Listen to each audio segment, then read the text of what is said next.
ಮನೆ ಬಾಗಿಲು ತೆರೆದ ಮೇಲೆ ಸೂರ್ಯನ ಬೆಳಕು ಬಂದೇ ಬರ್ತದೆ, ತಡೆಯೋರು ಯಾರು? ಅದಕ್ಕಾಗಿ ಮೋಕ್ಷ ಆದ್ಮೇಲೆ ನಮ್ಮ ಭಗವಂತನಿಗೆ ಭಗವಂತ ಸುಖ ಕೊಡ್ತಾನೆ ಎನ್ನುವುದರ ಅವಶ್ಯಕತೆ ಏನಿದೆ? ಅವನ ಸ್ವರೂಪವನ್ನು ಅನುಭವ ಸುಖವನ್ನು ಪಡಿದ್ದಾನೆ, ಅದಕ್ಕೂ ಕೂಡ ಭಗವಂತನೇ ನಿಯಾಮಕನಾಗಿದ್ದಾನೆ. ಅದನ್ನೇ ಶ್ರೀಮದಾಚಾರ್ಯ ತಿಳಿಸಿದರು, ಆನಂದದಷ್ಟ ಮುಕ್ತಾನ. ಮೋಕ್ಷ ಆದ ಮೇಲೂ ಕೂಡ ಅವರವರ ಯೋಗ್ಯತೆಗೆ ಅನುಗುಣವಾದ ಸುಖವನ್ನು ಅವರು ಪಡೆಯಬೇಕು, ಅದನ್ನು ಅನುಭವಿಸಬೇಕು ಅಂದ್ರೆ ಭಗವಂತನ ಅನುಗ್ರಹ ಎನ್ನುವಂಥದ್ದು ಬೇಕೇ ಬೇಕು ಅನ್ನೋದನ್ನ ಶ್ರೀಮದಾಚಾರ್ಯರು ನಮಗೆ ತೋರಿಸಿಕೊಟ್ಟಿದ್ದಾರೆ. ಆನಂದದಷ್ಟ ಮುಕ್ತಾನ ಸಯೈವೇಕೋ ಜನಾರ್ದನ. ಹೀಗೆ ಅದಕ್ಕೆ ನಮಗೆ ಶಾಶ್ವತ ಸ್ವರೂಪವಾದ ಮೋಕ್ಷವನ್ನು ನಾವು ಪಡೆಯಬೇಕು ಅಂತಾಗಿದ್ದಲ್ಲಿ ಪರಮಾತ್ಮನಂತಹ ತತ್ವಜ್ಞಾನವನ್ನು ನಾವು ಪಡೆಯಲೇಬೇಕು ಅನ್ನುವಂತಹ ವಿಚಾರವನ್ನು ಶ್ರೀಮದ್ ಟೀಕಾಕೃತ್ಪಾದರು ಶ್ರೀಮದಾಚಾರ್ಯರು ಗ್ರಂಥಗಳಲ್ಲಿ ಅದನ್ನು ತೋರಿಸಿಕೊಟ್ಟಿದ್ದಾರೆ.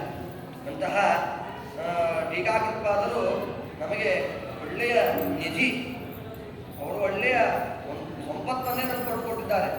ಭಗವಂತನನ್ನ ನಾವು ಮೋಕ್ಷ ಮಾರ್ಗದಲ್ಲಿ ಪರಮಾತ್ಮನನ್ನು ನಾವು ಕಾಣಬೇಕು ಅಂತಾಗಿದ್ದಲ್ಲಿ, ಅಂತಹ ಪರಮಾತ್ಮನನ್ನು ನಾವು ಪಡೆಯಬೇಕು ಅಂತಾಗಿದ್ದರೆ ಅದನ್ನ ಶ್ರೀಮದ್ ಟೀಕಾಕೃತ್ಪಾದರು ಕೊಟ್ಟಿರತಕ್ಕಂತಹ ಜ್ಞಾನದ ನಿಧಿ ಇದೆಯಲ್ಲ, ಅದನ್ನು ನಾವು ಪಡೆದರೆ ಮಾತ್ರ ನಾವು ಮೋಕ್ಷವನ್ನು ಪಡೆಯುವಲ್ಲಿ ನಾವು ಜಯಶಾಲಿಗಳಾಗ್ತೇವೆ.